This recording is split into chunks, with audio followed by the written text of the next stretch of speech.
I'm a motorcycle guy, so I've ridden a lot of gas bikes.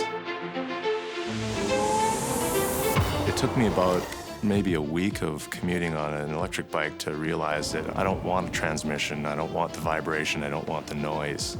I want to just focus on the road. The first time that I rode a Zero motorcycles, it was a chain drive. And the only thing you could hear was the chain. And a chain, it is not a very pleasing sound. When I first got to Zero, one of my first calls was to Gates. And I said, we have to have a belt on this thing. The magic carpet ride is the phrase we use to describe the feeling you get when you ride our motorcycles with the Gates belt. A long time ago, we used to have a chain drive, and it made a lot of noise and vibration.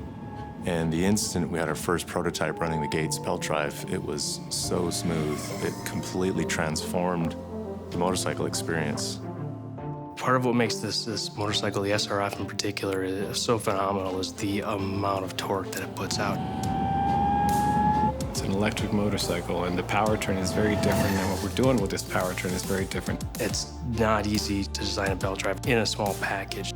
We were able to make it work with the amount of torque that motorcycle is able to put out. I was working with an individual that really got it, at Gates, and the team at Gates said, hey, yeah, let's see what that looks like. And what we ended up with, the original belt on the Zero motorcycle, was a pretty small and unobtrusive belt versus what you would see on an internal combustion engine. So that degree of collaboration was critical. When I'm on a Zero motorcycle, I feel like I'm flying.